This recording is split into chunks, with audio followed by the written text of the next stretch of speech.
Maligayang buwan ng wika, Podmates! Howie Severino muli na nagpapaalala na nakakatalino ang mahabang attention span.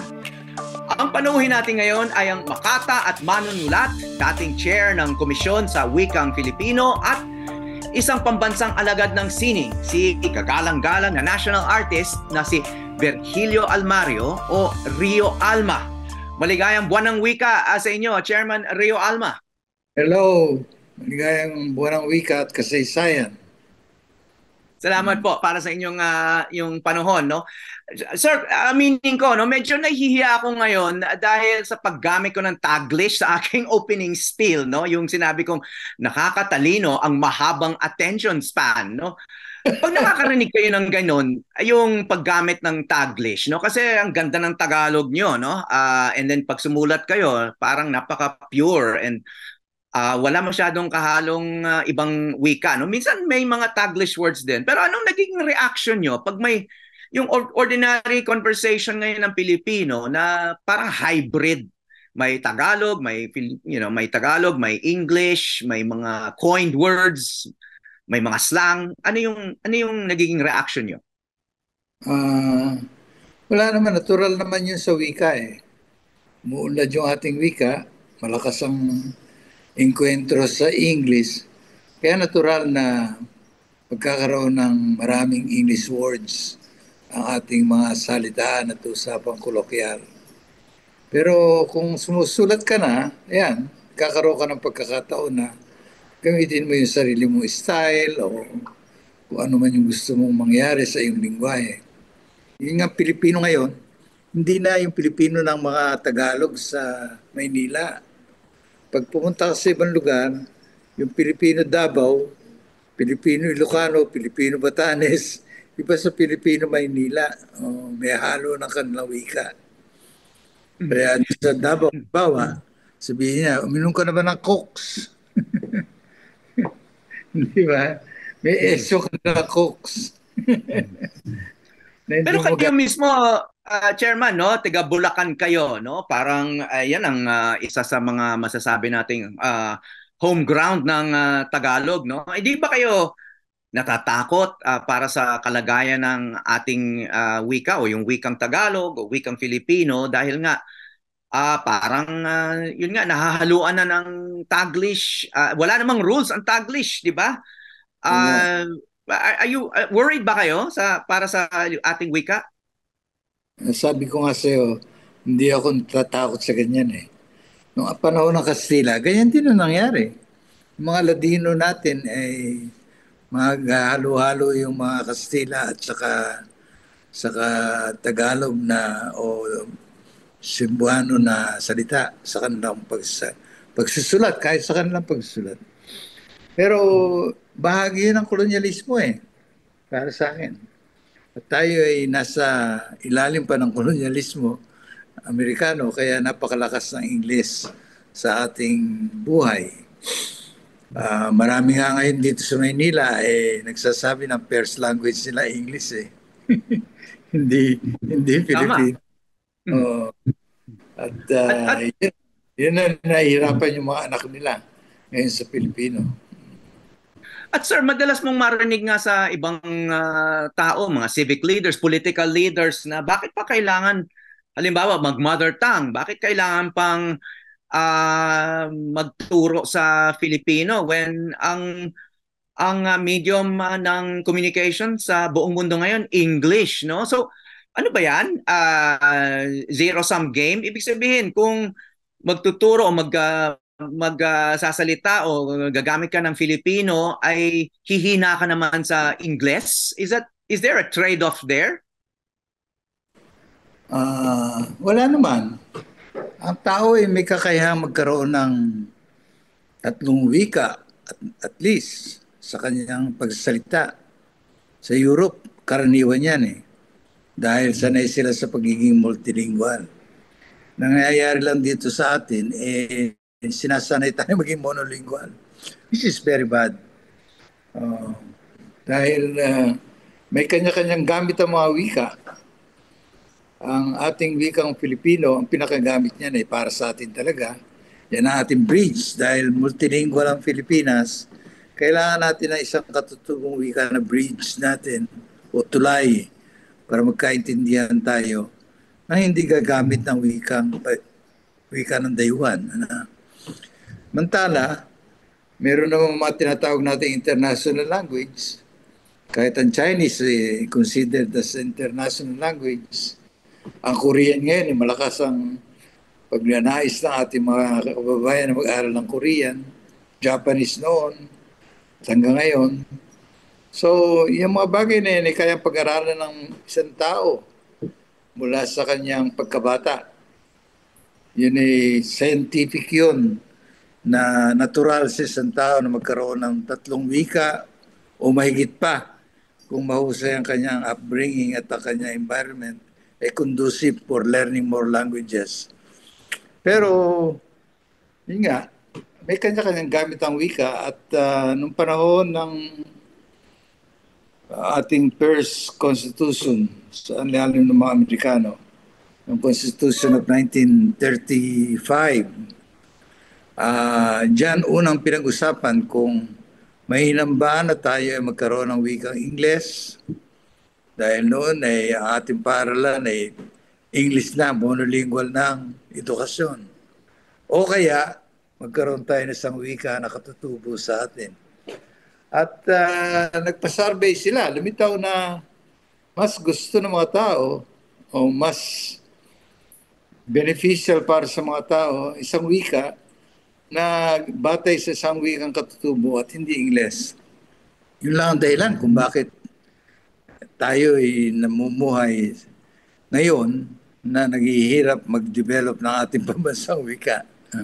Okay, pero matagal na rin tayong parang may confusion tungkol diyan o parang hati yung ating kaisipan tungkol diyan, no? Kahit sinasabi niyong mahalaga sa atin na may sariling wika, maraming eskwelahan, no?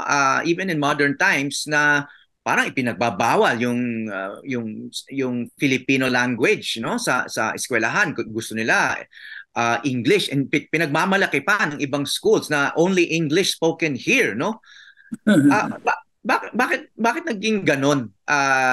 At hindi ba pwedeng pagsabayin na maging proficient dun sa dalawa? Kasi parang yung policy na yan ini-imply na kapag nagpi-Filipino ka, hihina ka sa English. Well, bahagi yan ng ating colonial mentality. Yun ang aking thesis dito sa libro ko na ito na lumabas recently. Kung meron kayong librong ito, dito ko pinaliwanag lahat ang naging problema ng pag-develop ng wikang pambansa natin because of the intense Americanization of our consciousness during the 20th century.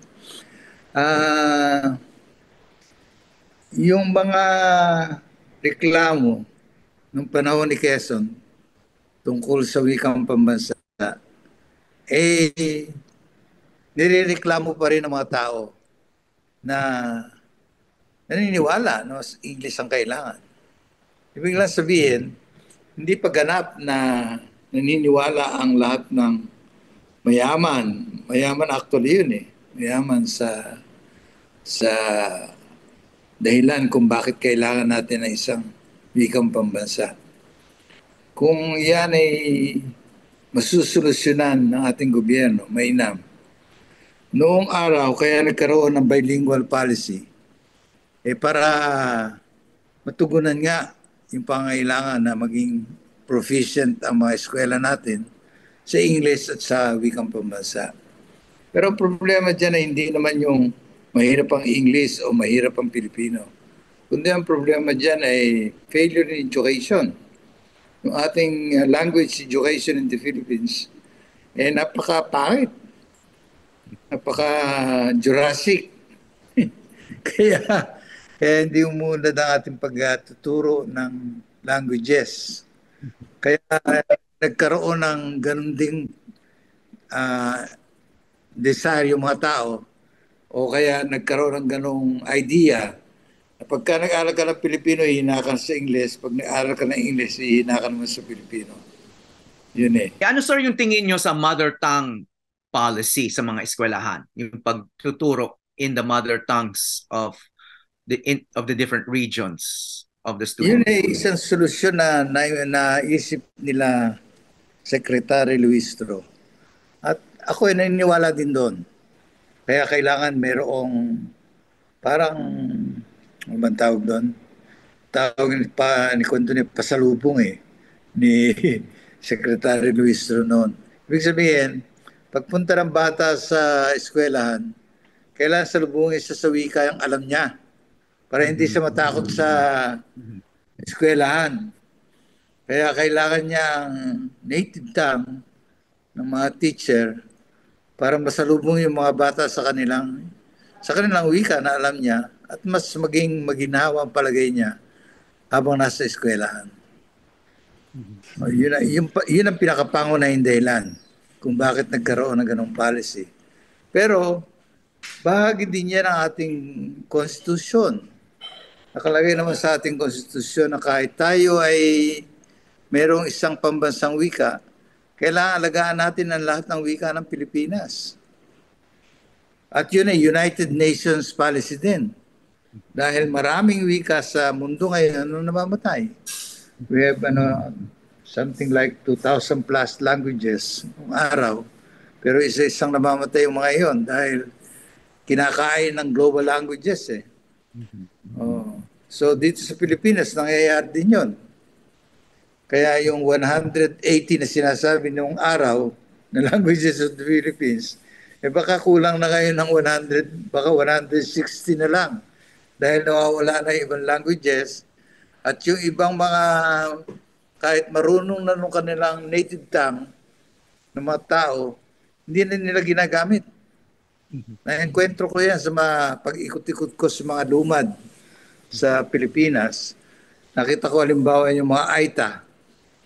Pinaka-kwan yan mahirap ang buhay. Kung nasaan sila, yun ang ginagamit nilang wika. Kung nasa tabi sila ng Pampanga ang kanilang wika. Kung nasa Bicol sila, Bicol ang kanilang wika. Kahit yung matanda nila, alam pa yung lumang wika, ayaw paggamit sa kabataan. Kasi para sa kanila, walang silbi yun para mabuhay sila. Kaya kailangan ganyakin sila na, huwag niyo kalimutan yung wika ninyo kasi merong mga karunungan yung wika na yan na wala sa mga major languages of the Philippines. So Agosto po ang buwan ng no?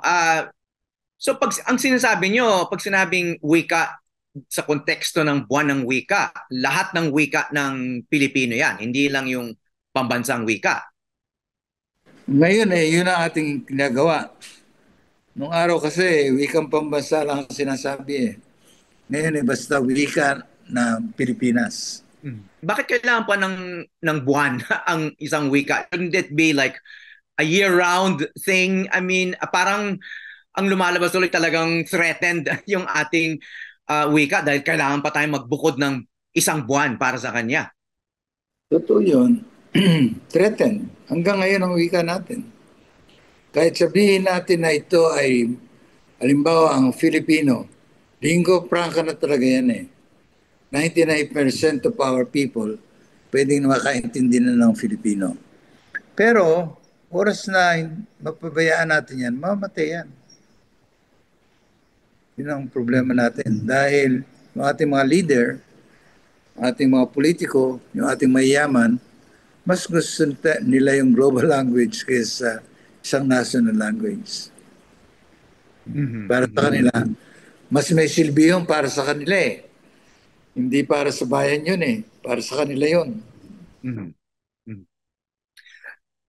Gusto ko naman magtanong tungkol sa inyong mga recent writings, Chairman, no? Dahil kayo ay naging administrator kayo ng ahensya, etc., no? Nagtuturo kayo, pero kayo ay primarily isang manunulat at makata, no? So maraming kayong followers sa Facebook at doon nababasa yung inyong mga sinusulat. Recently nag-react kayo dito sa issue ng children's book, no, ni Vice President Sara Duterte, at sumulat kayo ng isang essay, no? Patawad po, Inday Sara. Na sa uno kong basa, no, parang okay, parang depensa ito, pero obviously ay ano siya, satirical pala siya, no. Before I ask my question about that, no, may salita ba sa Tagalog ng satirical o satire? Meron, meron. Ano po? Uyam. Nanguyam. Okay. Nangungutya. Okay. Nangungutya. Okay. Ayan. Okay. So medyo natawa ako doon nung binabasa ko. Anyway, madali naman punta sa inyong Facebook para sa ating mga viewers and listeners, no. Pero gusto kitang tanungin dahil kayo ay founder ng Adarna Books na binasa namin ng pamilya nung ang anak ko ay musmus pa lang nung nag-aaral pa lang magbasa, no. So kayo alam nyo itong larangan ng children's books, no. Ah, nung inaakusa si VP Sara na parang plagiarize o kinopya yung kanyang children's book, ang isang depensa niya ay bakit ako kailangan mag-plagiarize? Madali naman sumulat ng libro para sa bata, no? Madali ba talagang sumulat ng isang children's book? Yun nga kanyang sinulat ang pruweba na mahirap sumulat eh. Kasi pangit yung sinulat niya. Anyway, alam mo sa aking eksperyensya, una, napasok lang ako sa children's book dahil nakita ko yung pangailangan dito. Sa matagal na panahon kasi ng pagsulat ko, puro matanda ang aking audience. Naisip ko na kailangan gumawa ako ng bagong generation of readers. Kasi yung aking generation na wala na akong pag-asa. Mga non-reader, ayaw bumasa sa Pilipino itong aking generation. So inisip ko na gumawa ng isang generation na mas iba ang pananaw sa buhay at iba ang wikang matutuhan. At kaya naisip ko sumulat ng children's book. Ngayon, nung nandun naman ako, nakita ko na mahirap sumulat. Kaya ang tagal kong nag-iisip tungkol dyan. Ang tagal ko nagbabasa ng child psychology para maging mas knowledgeable tungkol sa isip ng bata. Tagal ko nagkukonsulta ng mga child educator sa UP, mga kaibigan ko doon. Mukha nila Professor Lising bago umalis. At ayun, tinatanong-tanong ko sila. At tapos, nagbasa ako ng mga libro na sinasabing magagandang libro sa abroad, na magagandang libro pambata.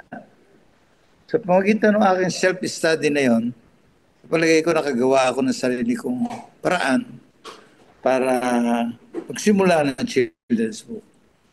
Kaya nung ako ay imbitahan ng Nutrition Center para magtayo ng Adarna Books, medyo kahit alanganin ako, tinanggap ko na rin sa wakas at nagsimula ako ng pagpa-develop ng mga titles.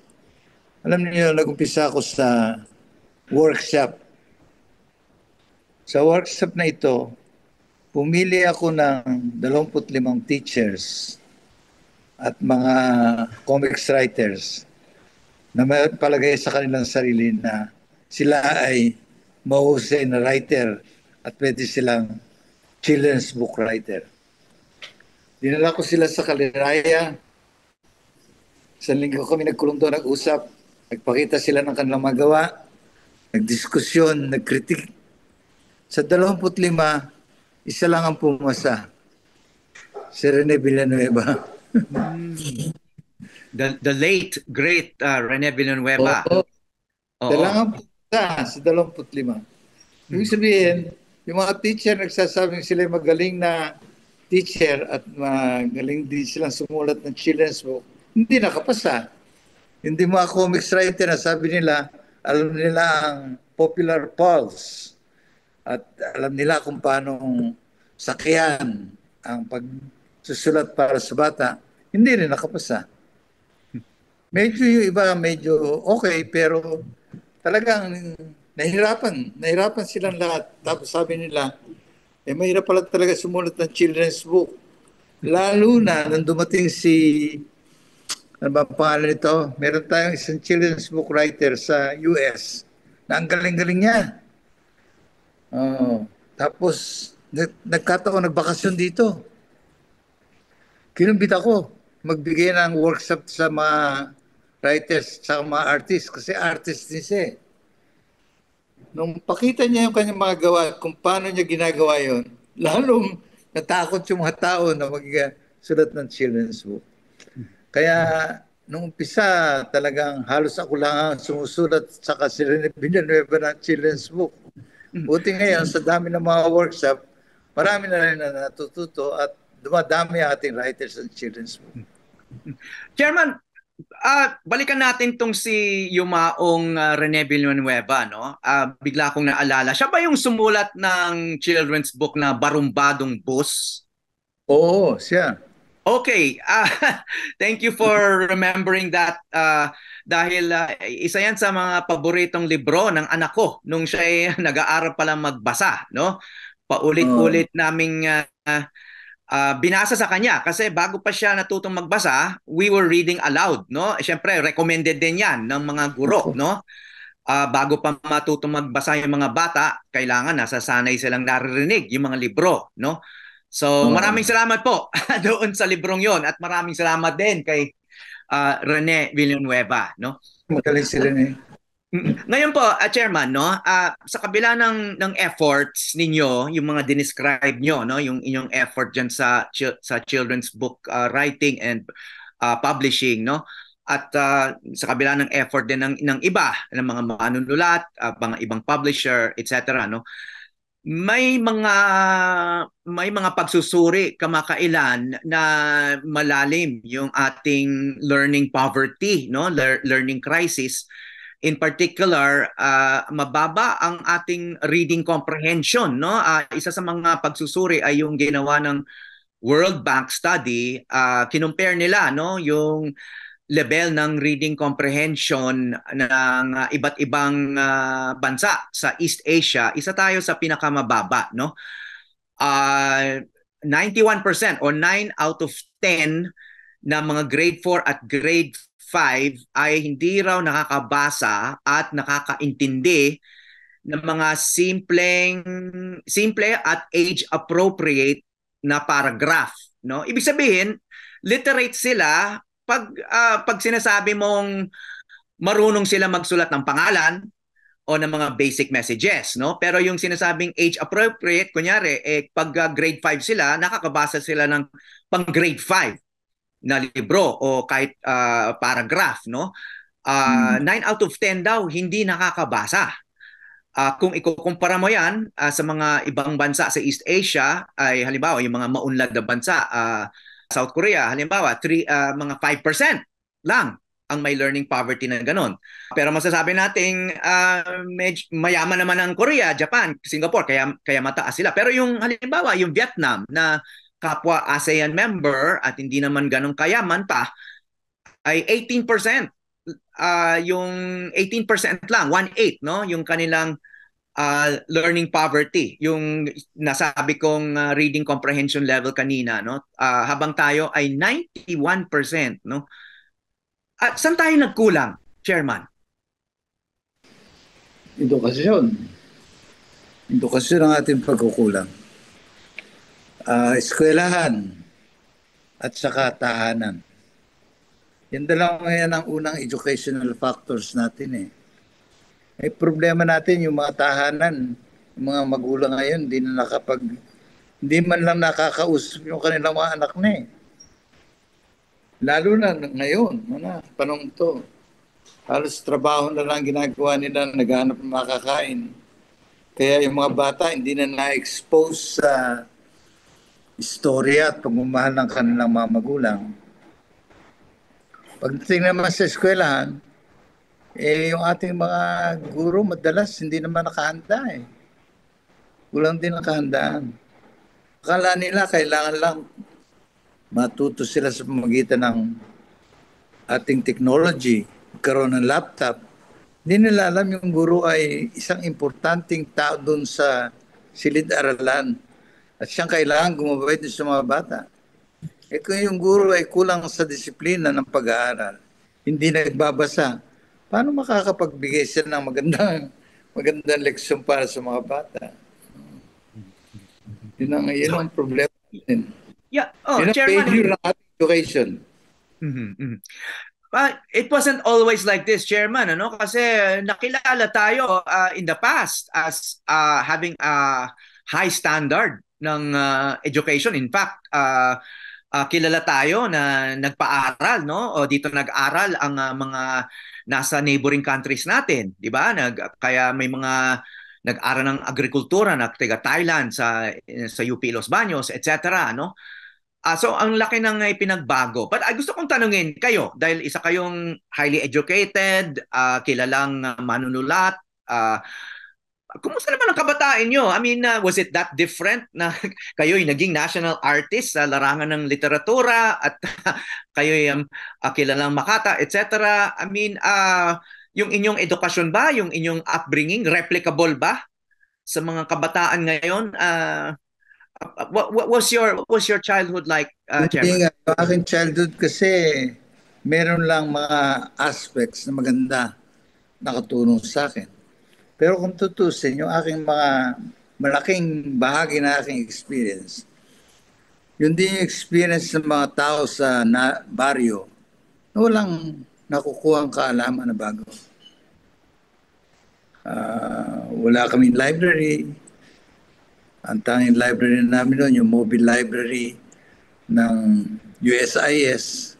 Dahil panahon ng hukbalahap noon eh. Malakas ang kampanya ng USIS. Nagdadala ng libro sa aming baryo. Pero kung wala yun, wala akong mababasang iba. Ang textbook namin eh, 2 libro lang na maliit. Yun ang ulit-ulit na binabasa namin. Yung OCS readers. Saka puro English.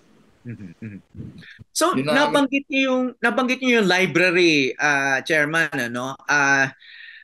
Kasi pag pupunta ka sa ibang bansa, ako nakapunta ako sa Japan recently, in the past nagpunta akong Taiwan, ang dami-daming library at saka ang gaganda.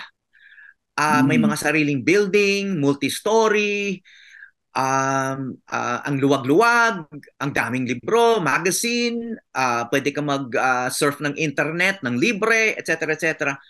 Dito sa atin, Wala. parang walang ganon, no?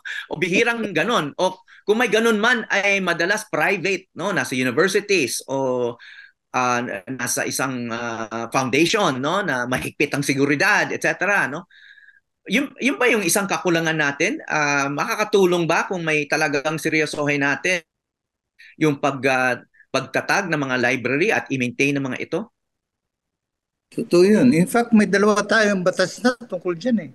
Hanggang ngayon hindi pinatutupad. Kasi hindi priority ng ating mga politiko yung library. Alam nila basta ganun lang yun. Hindi nila alam na kahit ang isang library ay dukhang library lang, sa isang baryo na walang ibang babasahin para sa mga bata, napakalaki kahit isang dukhang library lamang at may ilang libro nandoon. Kasi kung sino man yung bata na interesado magbasa, may mababasa. Sa ngayon, walang ganun eh. Kaya yung ating mga kabataan, hanggang mag-text na lang, o kaya mag-shabu, o kaya maglaro ng basketball. Hindi na papakinabangan yung kanilang kabataan na siyang pinakamahalagang yugto ng buhay ng tao para mag-accumulate ng impormasyon, ng karanasan, at ng mga leksyon sa kasaysayan at siyensya. Hindi nagagawa ng ating mga bata, hindi nangyayari sa ating kabataan yung bagay na yan. Dahil kulang tayo sa ganyan nga, libraries, mahusay na teachers, higit na panahon ng mga magulang para alagaan ang kanilang anak, basahan ng mga libro. Yung mga ganung bagay ay tinuturo yan sa eskwelahan, sa College of Education, pero hindi nangyayari pagkaraan sa mga gumagraduate ng College of Education. Mhm. So Chairman, nabanggit nyo kanina na napakayaman sa wika ang ating bansa, no? Marami tayong wika, nabanggit nyo yung mga Aita na multilingual, no? Bukod sa kanilang sariling mga salita, marunong din sila ng wika ng ibang ethnic group na Kapampangan, Bicolano, etc., no? Nagkataon na yung wikang Filipino ay nakabase sa Tagalog, no? Tagalog based. Paano nangyari yun, Chairman? Na ang dami nating wika, pero yung naging wikang Filipino ay hango sa Tagalog. Pag kinausap mo yung mga anti-Tagalog, sasabihin nila niluto kasi ni Quezon. Sa aking libro na ito, ini-explain ko kung paano nangyari na Tagalog na naging batayan. In a nutshell, Chairman, no? Pwede natin i-recommendang bilhin yung libro, pero in a nutshell, paano naging Tagalog-based ang wikang Filipino, yung national language natin? Sa dami nating wika, bakit Tagalog yung pinili? Of course, yung si President Quezon, of course, native Tagalog speaker yan, no? Taga Quezon Province, dati Tayabas, no? But aside from that, no, siya pa talaga. I mean, and I guess the corollary question there, Chairman, is would it have been more acceptable nationwide kung yung piniling pambansang wika ay hindi Tagalog-based, which was the main language of the political class, no? Kung halimbawa, Bisaya, yung naging wikang Filipino, would it be more acceptable? Kasi ang dami rin Bisaya speakers, no? All over the Philippines, kahit sa Mindanao. Mas marami pang sigurong Bisaya speakers. Mas maraming native Bisayan speakers kaysa sa native Tagalog speakers. Yun ang kanilang sinasabi. Pero hindi ganun yun eh. Yung kasing Tagalog language, kahit tanungin niyo sa mga historians, si Scotty ang isang nagsasabi niya na, at siya'y foreigner. Sabi niya, ang hirap sa mga languages ng Pilipinas, hindi siya kasing develop ng Tagalog. Ang Tagalog kasi, magmula sa Spanish period, nagkaroon siya ng development na tuloy-tuloy. Nang mauso ang awit at kurido, which is the first popular babasahin ng Pilipinas. Tagalog na nag-umpisa niyan. At ang pinakasikat si Balagtas. Nang mauso ang damdaming nasyonalista, sino nag-umpisa? Hindi mga Ilocano, hindi mga Bisaya. Si Rizal, si Marcelo Estel Pilar. Na mauso ang Pers newspaper in Tagalog. Si Poblete, si Pascual Poblete ang gumawa. Walang gumagawa ng ganong bagay no Spanish period sa kanilang mga wika. Siguro except for si Juan, si El Ilocano, si Isabelo de los Reyes. Yung mga Bisaya, walang ginagawa sa kanilang wika to develop it. Pagdating ng Amerikano, nagkaroon sila ng chance na mag-develop ng kanilang mga wika. Sabi ni Scotty, wala rin nangyari na ganoon. Pero yung mga Tagalog, nako, sila nag-aaway kung anong klase ng Tagalog ang gusto nila. Napaka-active ng Tagalog during the Spanish period. And at the same time, the American period. Sila ang pinaka-active na grupo, na language group sa Pilipinas. At literature group. Kaya yung mga literature natin ng American period, kagad nag-develop ang Tagalog. Kasama ng Ingles.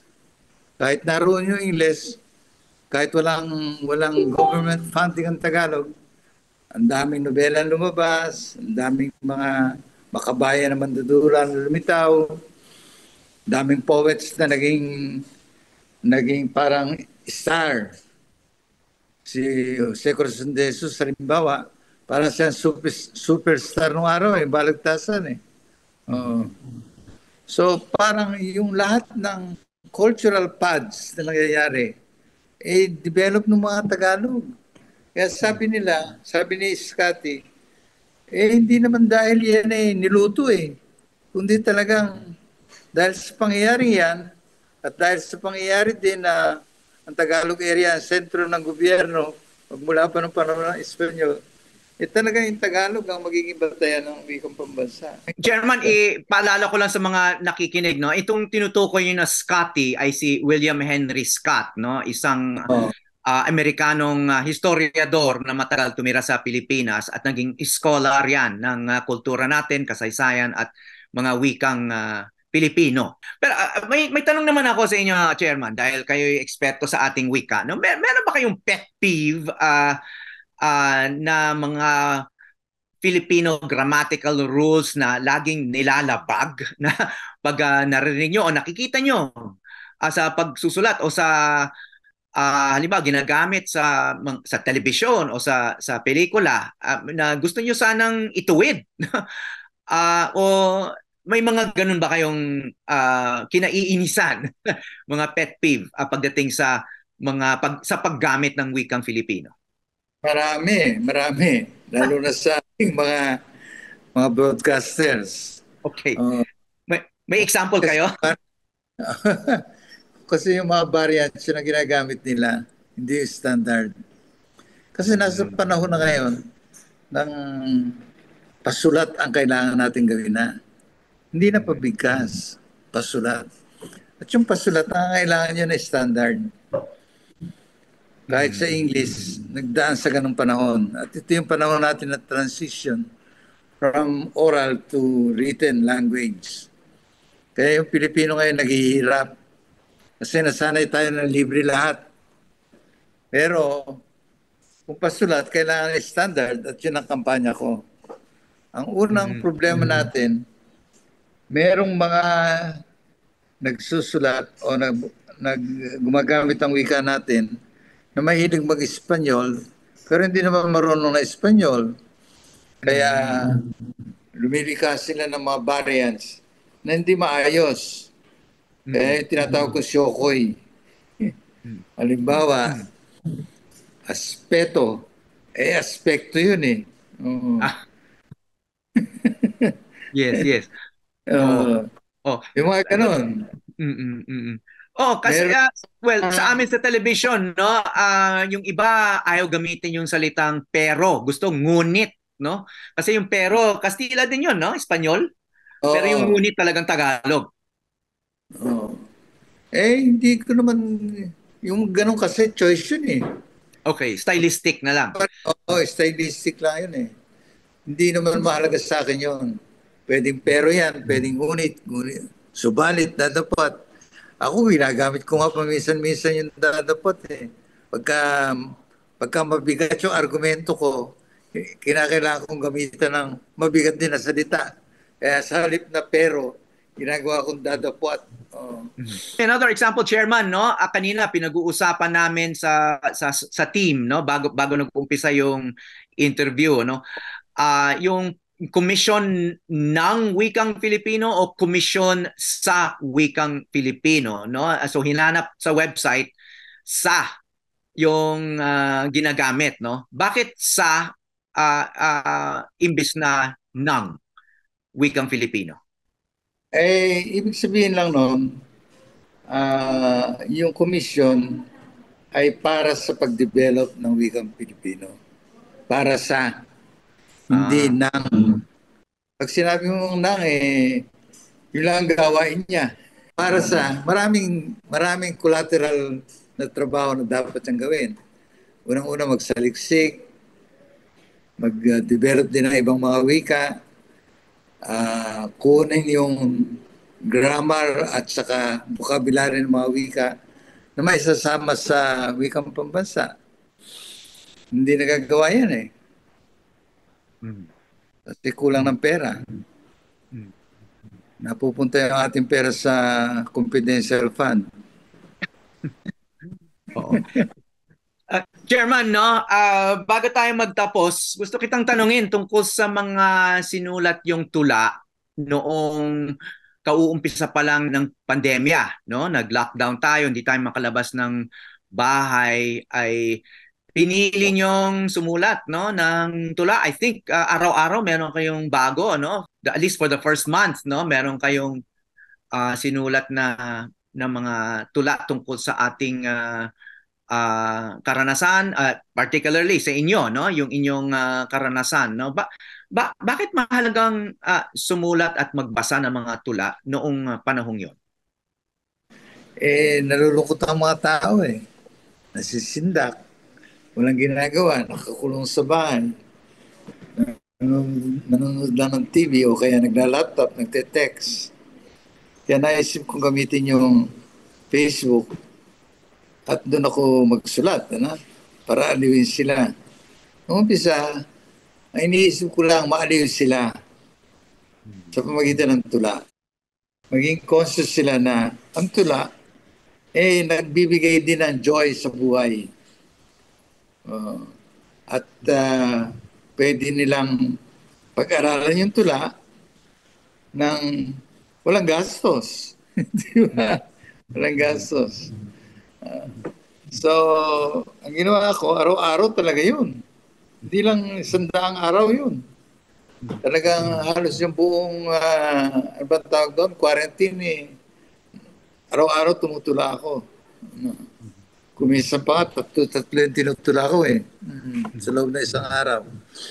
Mayroon naman kasi ng panahon na yon, wala rin akong ibang activity dahil Lahat naman lang. tayo.